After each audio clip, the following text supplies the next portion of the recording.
And welcome once again to another episode of the Horizon Roundtable. I am Bob McDonald, and you can find me on Twitter at Bob McDonald.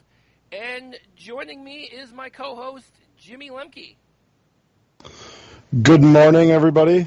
It is morning here on Sunday. Well, I suppose it's early afternoon for Bob, but it's about 11:30 here Sunday morning, July 14th? It is the 14th. Yes, it's Bastille Day.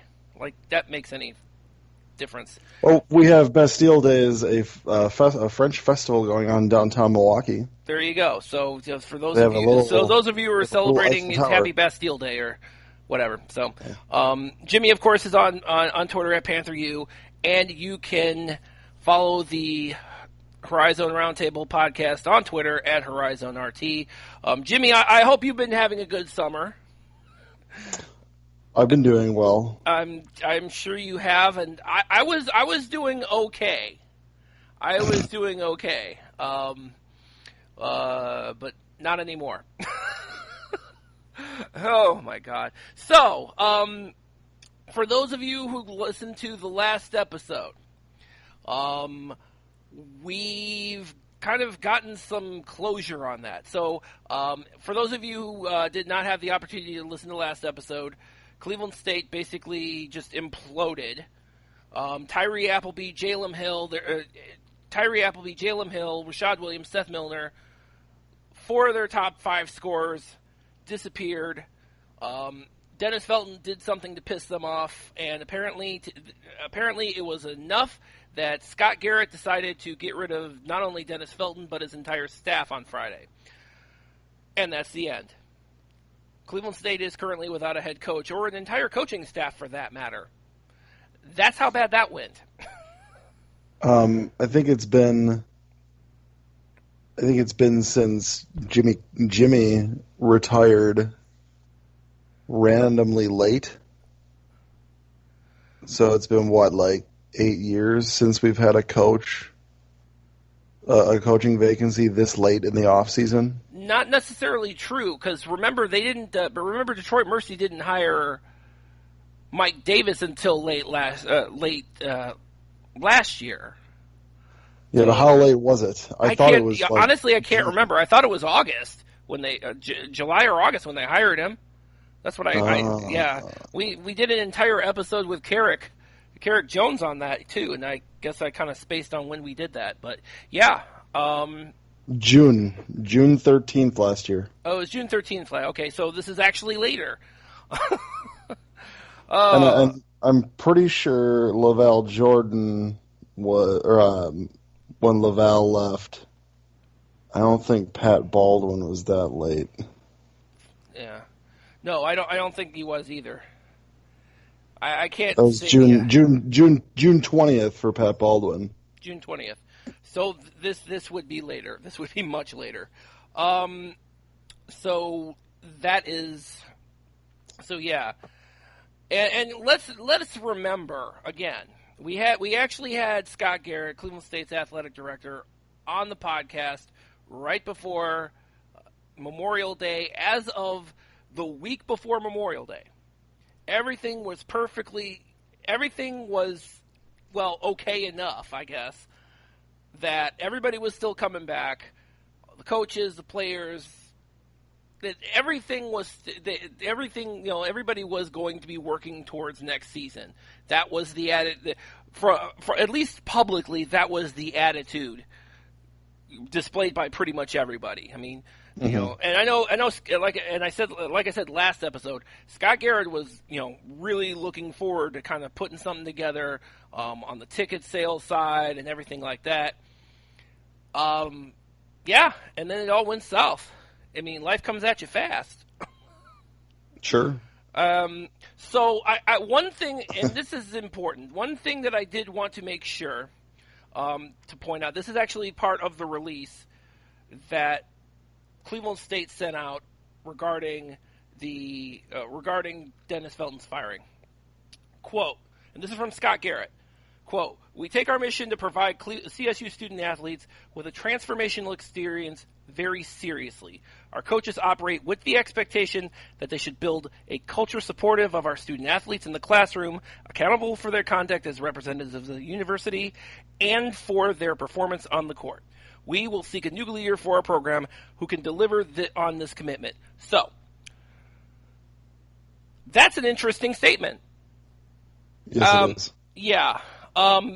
I think I don't want to read between the lines too much, but it seems to me that it does lead me to believe that they flat out fired Dennis Felton, and he basically did, and it was to the point where you're gone. Don't ask for your buyout. See you in court if you need to. Yeah. I mean, seriously. And that has to be it. I mean, something so egregious must have been uncovered for Cleveland State to actually turn around. And by the way, we're in the middle of a live recruiting period, so Felton was on the road. They pulled him off the road and brought him in on Friday afternoon and shit-canned him. I mean, I guess we'll probably never know the extent of what happened, unless, of course, Dennis Felton files a lawsuit and then depositions. Well, and somebody will talk at some I'm point. sure. If he's the bad party, I'm sure it's not going to be him. Probably not. I'm sure that the university is not going to be the one that says it. So who's that leave? It leaves the kids. Yeah. I mean, Detroit Mercy is getting sued over Bakari's stupid practice. Oh, geez, yeah, forgot about that part. So they're getting sued. That, if there's something that's egregious, as you say, it'll come up in court. Somebody will represent a kid to sue school. It's a university. They think there's money to go get. I'm sure. Some lawyer. That's the thing. I mean, that's the thing, though, because we've made it abundantly clear. Cleveland State doesn't have any money. We were barely getting by with student fees before the hiring of Scott Garrett. So this is not a situation. This is actually, and I don't really necessarily see it to be the case. I mean, honestly, we're at a point where the guys who have transferred out are in the process of or finding new homes. Rashad Williams, of course, we can confirm Rashad Williams is going to be playing for Greg Campy at Oakland, potentially next year, depending upon his situation. Tyree Appleby, you've got two SEC teams that are going to be fighting over him, Texas A&M and Florida. And that's about it. And unfortunately, as I understand it, and that's the four people we do know about. On Saturday, Rasheem Dunn, who was the transfer from St. Francis in New York, he announced that he was going to be seeking life elsewhere, which sucks because he redshirted. After redshirting this season, he's getting out of town. Also, too, and this literally happened about 5 minutes before we started recording, Abu Uzmain, who was a late recruit for Dennis Felton. He announced he is in fact going to seek life elsewhere as well. It's funny, he actually reclassified because he was supposed to be a 2020 recruit, and he reclassified for 2019 and came to 2019. Yeah. Now it looks like he may actually go back to he may end up doing a prep school and go reclassify as 2020 again. So, well, I mean, it might be the smart move for him. I mean, this late in the recruiting season, it's not like there's a lot of scholarships out there. No. It's just to let's just for 1 second go over who's left. Okay. So Kasheem Thomas. Cash Thomas is absolutely staying. He's actually the one person out of all of this that we can confirm, have always confirmed that they did not, that was not going anywhere, period. As I understand it, Al Eichelberger is also going to be staying, and that makes sense because he's a redshirt junior. He's going to be, he's in his senior. He's going to probably get his degree in May, so he'll probably work out the rest of the season, and then theoretically he'll grad transfer out unless we get a coach that convinces him to stay. Now, last episode we confirmed that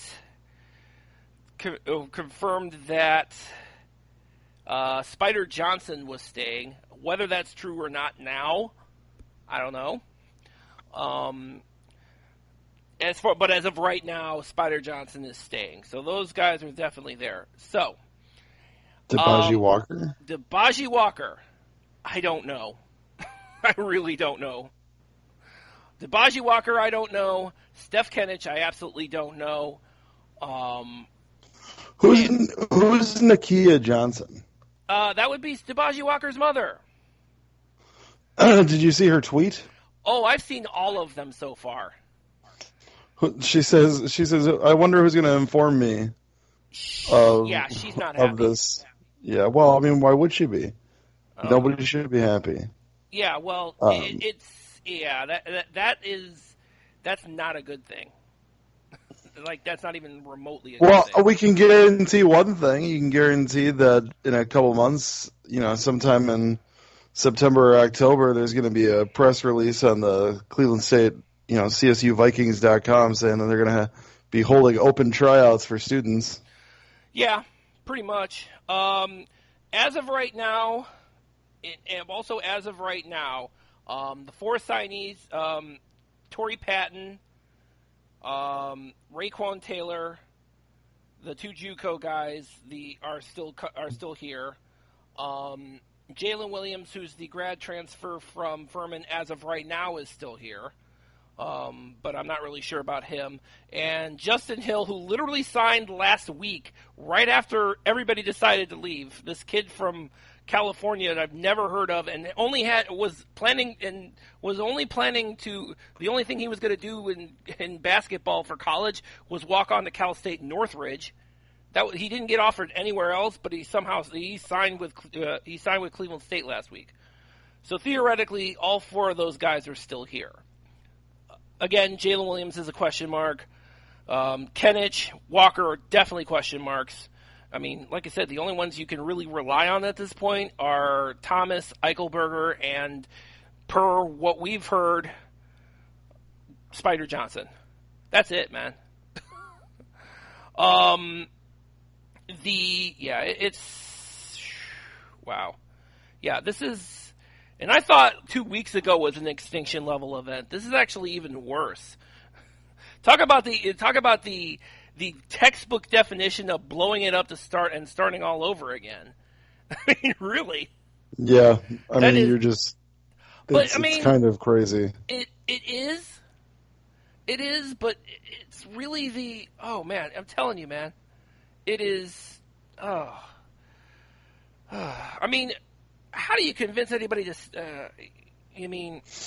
how do you convince anybody to stay? It's insane. I don't know. I don't get it. Just take heart in the fact at least your team won't finish in last place this year. Cleveland State is absolutely, I mean, you can't think that this is going to be this. How many throwaway years are we going to have, man? It's insane. But I mean, isn't the ceiling? The ceiling might be 6 or 7 wins. That's impressive. That is generous. Well, this is Cleveland State. Yeah. So you know that there's going to be probably 3 wins. They're probably going to go schedule a team like Hiram again. Yeah. You're probably going to have Yeah. I mean, you're going to need to load up on those just to get some W's. Yeah. And they should, because the last thing you want is for a team to finish, pull an offer, and then have your with the players left in the program just completely demoralized. Well, that's you have to have something. But again, see, that's the thing, though. Who's there to be demoralized? I mean, Jesus, we got we're at a point where the guys who are going to be there may be only 2 or 3 guys left, and they're just going to bring in other guys that probably are just going to be happy to be there. This is but again, this situation was really, I mean, the situation has been kind of exacerbated by What whatever about the hell. Jeremy Sanchez? Jeremy Sanchez, he is a preferred walk-on at from North Ridgeville in this area. Theoretically, he's coming. He is still going to be going there. His tweet from yesterday, he says everything happens for a reason. That tells me that this is a kid that's going to stick around and then just try and take his spot. Well, I mean, why not? I mean, at the very least, he knows. I mean, he's definitely going to get some playing time. if you're a student at Cleveland State and you have some game and your grades are on point, you have to look at this as an opportunity. Oh my God, I can be a Division I basketball player if I just show up. If only for a year, yeah. So I don't know where do the pickup games happen at Cleveland State? Is it at the Wolstein? It's not the Wolstein. It's at the other building, right? Cleveland State's got the rec center right on campus. Very so popular place. if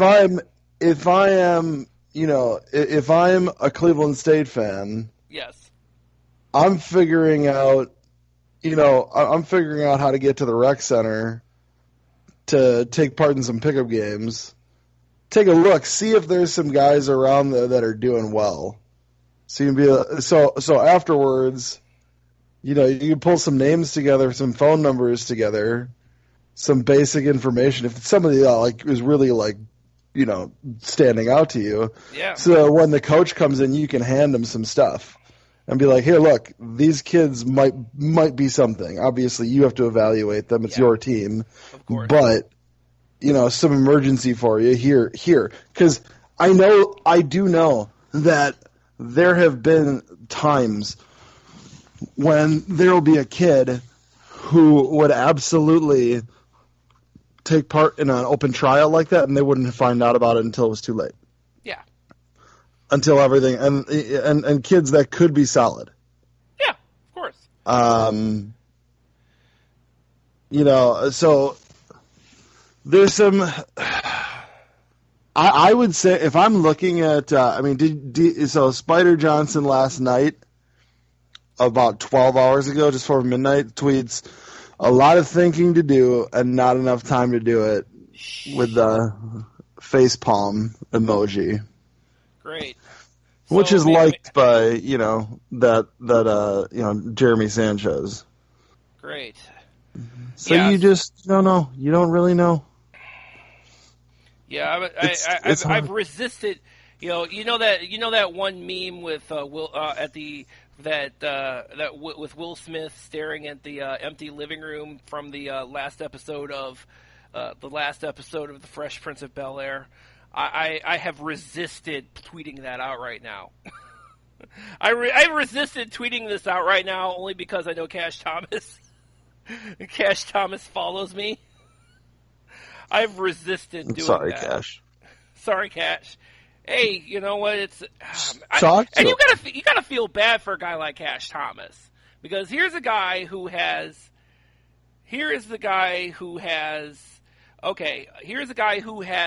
really, I mean, he's been through hell the last 3 years. I mean, he's been like the one stable thing about this team is that he has been around, and realistically, I mean, Cash Thomas is a pretty good point guard too. He's a pretty good guy to have that on there as well. Well, he's he's gonna be a junior this year. He's a senior. I would look at it. There's a couple guys who've had to do that. I mean, transferring teams, not like players leaving, but like the transfer of leadership to a new coach. That happens. I mean, this is unique in that it's happening late. Yeah, it's happening in a scary way. That's something that really kind of.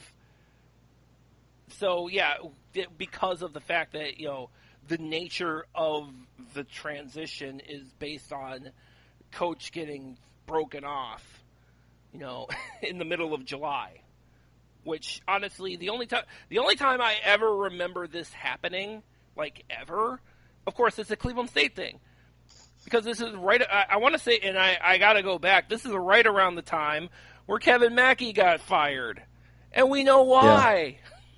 I won't go into it. Well, almost 30 years to the day. I will say that I doubt that it was the same reason. I guarantee it wasn't, because I guarantee it was. I'm pretty sure that. See, again. Oh my God, I'm sorry. 29 years almost to the day, because it was July 19th, 1990, that Kevin Mackey got fired for getting busted in front of a crack house. And then CSU fan. There's a Cleveland State fan on Twitter. You're familiar Dizzle. with. Yes. You're familiar with Dizzle 729. Oh, yes, absolutely. Serious quote, and I quote: "Serious question: Can Cleveland State even field a team this fall? Yes. At this rate, there will be no one left." They will be able to. The answer, the short answer is yes. They will be able to field a team. The long answer is I don't know if that team. You don't know anything about what that team's going to be. You don't have any clue. And incidentally too, I know. Dibaji's mom just tweeted again because she actually posted about because Tom Muskowski posted about the Abu Uzmain decommitment. She's like, this is getting crazy, down to 5 players with no coaching staff. So as of right now, Dibaji Walker is still on this team. So at this point in time, honestly, you gotta, Scott Garrett's gotta get on it, because definitely, I'm sure this is going to be a very quick turnaround. I would expect Cleveland State to have a coach in place by the end of July.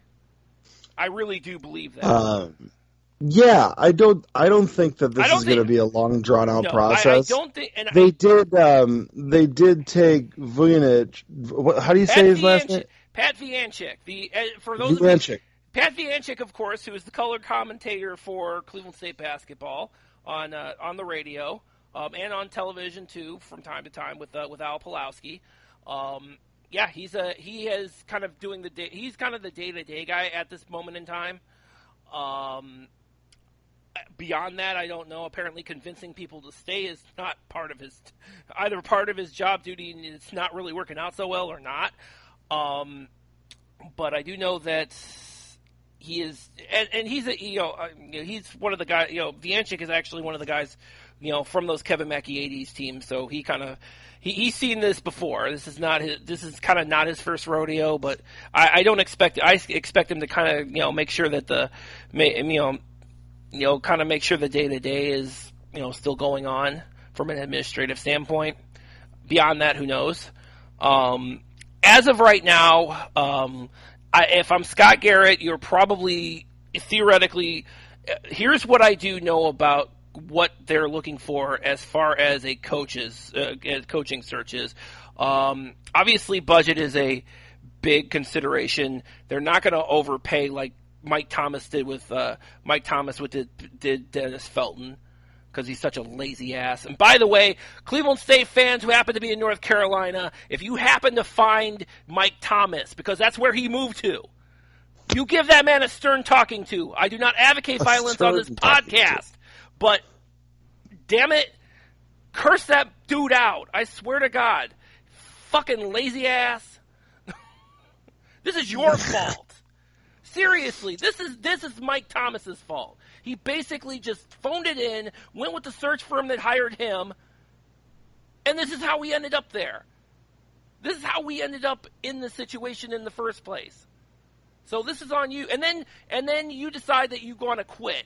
Well, thank you for nothing, you jackass. I'm sorry. Seriously.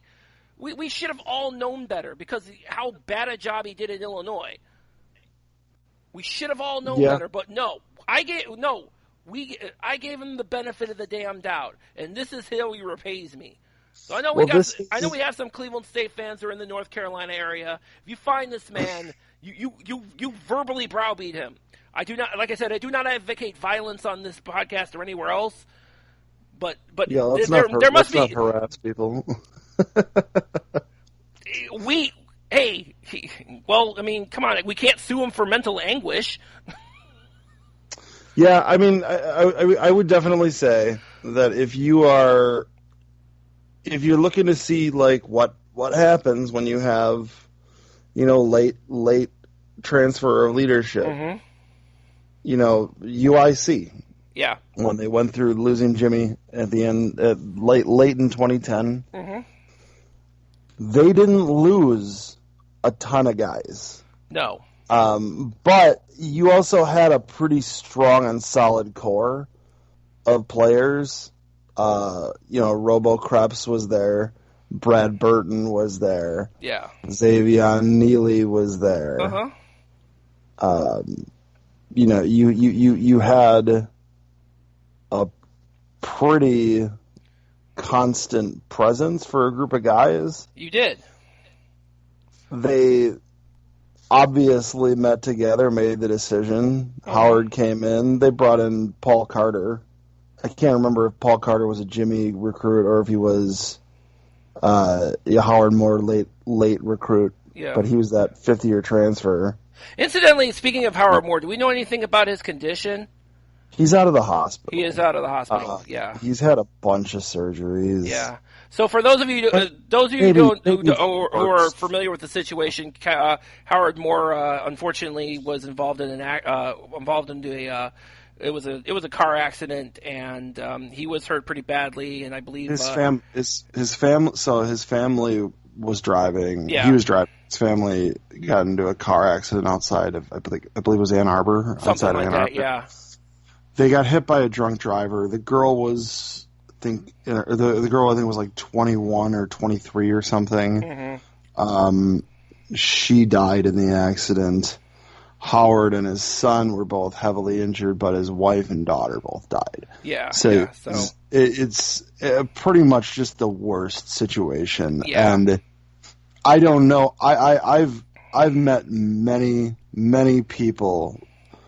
Being in the college basketball community. Yeah. I know a lot of people here in Milwaukee. I've known a lot of people at UIC and in Chicago overall. I've known a lot of people in Michigan, a lot of people over in Madison over here. I've never met anyone who's had anything negative to say about Howard Moore's character, about Howard Moore as a person. Some people would say he wasn't, couldn't coach, but I don't think that's really true. I just think it was a rough situation at UIC. But the man himself he's a great guy. Yeah. And to see something like this happen, I mean, it really makes you question a lot of things. It really makes you, feel.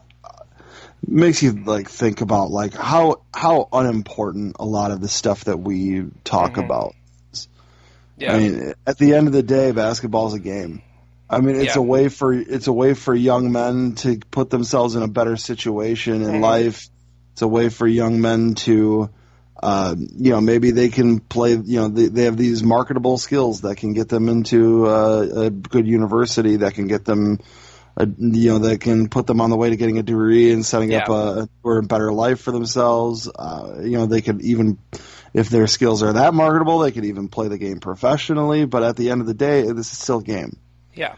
So I obviously I can speak for you here. We all, our hearts all go out to Howard. Absolutely. This is just this is the absolute worst situation. It is. And I feel like the next time I see the man, I'm going to give him a big hug because it's been some years, but I give some pretty good hugs. So, I mean, theoretically, if he's recovered enough, I mean, the Wisconsin has their schedule out and they're playing Milwaukee and Green Bay this year, so and make a trip to Madison. I don't want to expect. I don't want to expect anything. Yeah, I get it. You don't know how long he wants to take away, and knowing UW Madison's athletic department, I've never personally met Greg Gard. From everything I've heard about Greg from Rob Jeter and Duffy Conroy and all the guys, that seat's going to be open for Howard when he wants to come Yeah. back, and it's whenever he wants to be back. No, I don't expect him to be on the bench. I don't expect him to be on the bench, but they might. I'm sure they'll. I don't doubt that they'll probably have something, something nice to do for him, during the start of the season at least. I'm sure. I wouldn't doubt that at all. I would also, I think that Howard Moore's a guy who will look at the bright side on things. So I think he's going to take his time and really work on his his son and everything, and move the family forward. Sure. I had a vice principal who had a similar thing happen to him when I was he was my middle school vice principal, but he was in West Dallas, and Milwaukee's not terribly big, so you see these people, and he got into a car accident. His wife and daughter died, and he nearly died, but he came back. But it took some time for Terry to come back, but he did. This is life. You can never be certain when your time's going to be up, or when you're not going to see people. So, I guess what I would say is, hold the people you love close, and don't take the time you have with them for granted. Everybody. I mean, this is a game, but family is family, friends are friends, and don't forget about. Don't forget to kind of, take your time to appreciate what you have and the people you have and the life you have. So, life's too short, man. I know that this was kind of an aside, but when Howard came in late in that UIC offseason in 2010, he already had a pretty solid basis. Now, Cleveland State did not have a group of players that had been there for 4 years, 3 years, that were ready to do their fourth and kind of guide them. No, the only person who was in there was Cash Thomas. I mean, he's there, but that's about it. I mean, there was that entire. Oh man, I want to say, I'm trying to remember who was a part of that class. Oh man, I don't know. That's the. I think in that class there's a lot. Yeah. Now, with that said, as I kind of alluded to, from what I understand, the focus of Cleveland State's search, and I do not expect it to take very long. I do fully believe that, and hopefully I won't be proven wrong, as I don't think I will be, is that the new coach is going to be in place by the end of June. And so budget is obviously a concern. They're not going to spend a lot of money. I don't expect them to spend. I don't think they'll have to. No, well, see, and think about this too, because when Jared Calhoun got hired at Youngstown State, he was making probably almost half of what Dennis Felton was making, I want to say.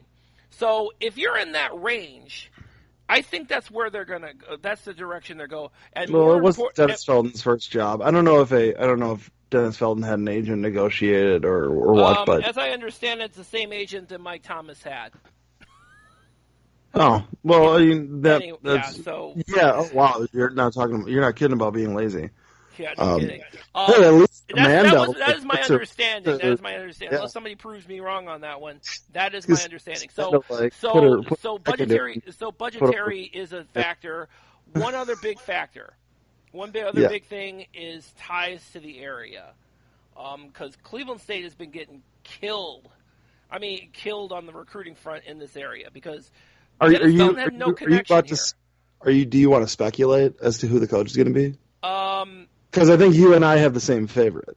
Well, at this point in time, yeah. Now, before we mention that, I know that Scott Garrett might have his own ideas too, because obviously, as a guy from Kansas State. He's got some connections there that may also have some local ties. So that would be so. So it looks like. And I'll tell you who would be. And it sounds like there's going to be. It's going to be a guy this is going to be his first head coaching job. So what I would be looking at is if you're actually looking at guys who have been in the coaching ranks and have some kind of connection to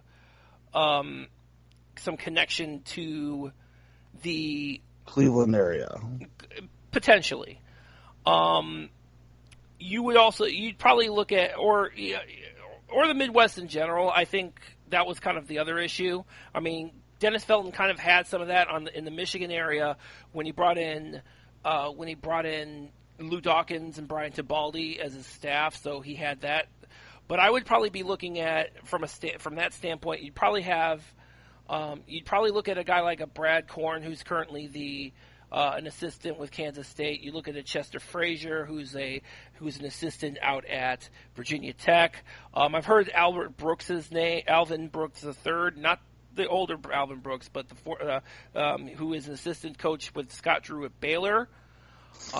Those would be names. Now, here, I'll give you a worst case scenario. Yes, Tracy Dildy. Oh my God, I was thinking about Tracy Dildy too. Because Garrett was at UIC when Dildy got there. That's right. They worked together for a couple of years, and Dildy's in the Horizon League right now at Detroit Mercy. Because and funny enough, because for those of you who don't know Tracy Dildy's situation, Tracy Dildy was an assistant at UIC, and then took over at Chicago State. He was lead recruiter for Jimmy Collins. Yeah, he became the head coach at Chicago State. Eventually, because everything just fell apart, he became the athletic director too. He basically was the guy trying to hold everything together when Illinois was going through their big old budgetary fight, and it just basically killed not only the athletic department within Chicago State, but pretty much almost killed Chicago State as an institution. So he was the guy. He was the guy kind of holding everything was trying to hold everything together with with duct tape and chicken wire. I mean,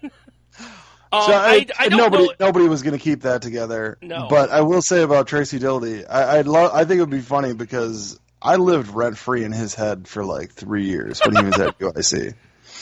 Like every time UIC was playing at Milwaukee, that fucker would scan the student section to find me and give me a look like he was going to come punch me in the face. Oh, great. Great. We'll never get him on the show then. Wow. No. Well, you can do a one-on-one. Maybe he won't even know that I'm there, but whatever. It doesn't matter. Yeah. So Tracy Dildy is actually it would be an interesting choice just because he kind of checks the boxes, but except for the fact that he does have that it looks like it's more likely that Cleveland State is going to go with a first-time guy. And the best case scenario. Best case scenario. Go ahead. Jermaine Kimbrough. Oh, there's no better guy. He's from Northeast Ohio. Yes. He's at Loyola now, but he spent the last 3 seasons at Wyoming. Now, I will say this, by the way. He also he's not the only ex-Cleveland State assistant named Jermaine whose name has been kicked around. Jermaine Henderson may also. Oh yeah. Now, Jermaine Henderson is actually down. He's been a long time. Before he went to Cleveland State for Gary Waters the last couple of years. He was the assistant at Miami of Ohio. I believe he's still there. He's back there now. But he definitely has. I mean, those two guys would probably be the guys that ideally would be kind of the guys. You know where Jermaine Henderson is? Where's Jermaine Henderson? Jermaine Henderson has, since 2017, has been at Kansas State. Oh, are you kidding me? Okay. Then He's been the last 2 years. He's been the last 2 years. He was the program's how did director I of miss student athlete that? development, and he will be an assistant coach for the first time this year. Okay. Yeah. So, I think we have our front runner. Yeah, I As, mean, as far as don't get far me as wrong. I like him. as far as connections to the area. I don't want. Obviously, If I what's his name? Obviously, got Scott Garrett's familiar with his work. if this is a guy, I don't know if I would want somebody that I would lose to an in-state MAC school as soon as that job opens. That's true, And because that- I know full well, and we both know full well he would jump if he was offered the job at Miami of Ohio. He would jump in a second. And he was recruited there by Herb Sendick. Yeah, And he played there for Charlie Coles. and he was assistant under Charlie Coles. And he was an assistant. And actually, Jermaine Henderson was filled in as head coach when Charlie Coles was going through his medical his health situation. I think he had cancer, didn't he? Oh yeah. Unfortunately, yeah.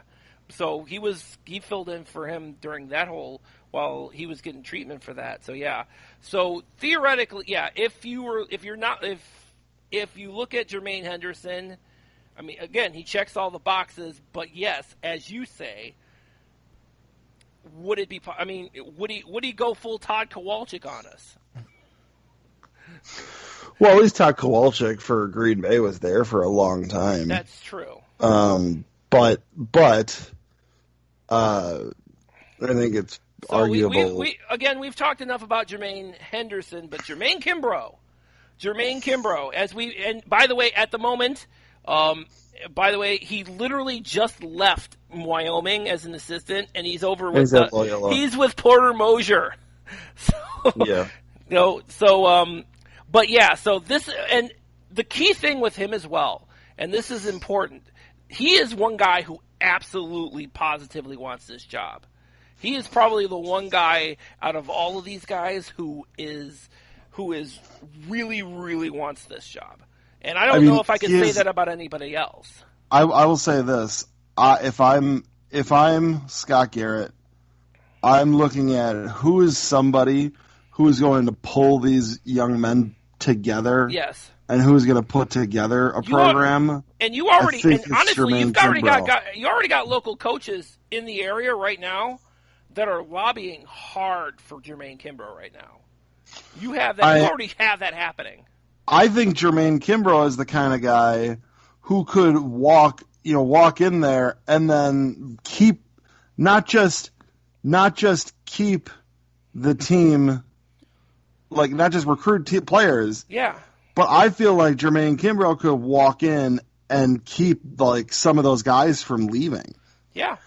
I honestly believe Kimbrough could maybe convince Tyree Appleby to stick it out. Although I doubt that's going to happen. If Tyree Appleby is probably making his decision next week or this week, as you will, and he's going to end up in an SEC school because it sounds like Florida's angling hard to get him, and so is Texas A&M. So yeah, you're not going to be able to. Honestly, I don't think you're going to be able to get that. I don't think you're going to be able to wrest him away from the hands of the SEC. Now, Jalen Hill and Seth Milner, on the other hand, who currently are as yet not sure who they're going to be, who they're looking at, possibility, albeit remote. That would be a possibility as well. I don't know. But we will find out. But yeah, I think that was, and one of the other things too that I think has been lost in that is the local ties. That's kind of the disconnect that Dennis Felton had and didn't really address all that much. I mean, he really didn't. I couldn't understand it to save my life, but I mean, it is what it is. I mean, and I'm sure there have been complaints about the last local recruits we got in here didn't were averaging like 2 points a game. Well, yeah, but at the same time, you also had those guys who were a bunch of guys who were actually recruited to other mid-major schools and did very well. Like, for example, a Naz Bohannon, who was Right. who is who was an all-freshman guy at all-freshman guy starting out as starting with Youngstown State, and has kind of grown into their leading rebounder. So I really do think that is a guy who that would be an example of a guy who could have been a potential recruit for Cleveland State, but ended up going to another mid-major and doing pretty well. So, and I could go on and on about some of the other ones. Was Jermaine the point man in recruiting Anthony Davis? I'm not really sure. I'm not 100% sure on that one. If he was, and he got Anthony Davis to commit to Cleveland State. Yeah. Come on. Like, I mean, I don't realize that AD is an interesting piece. And by the way, if you're a Cleveland State fan and you can get and you can get yourself a custom Cleveland State jersey, why wouldn't you get an Anthony Davis CSU jersey? Like, that would be awesome, wouldn't it? I would get that'd be more.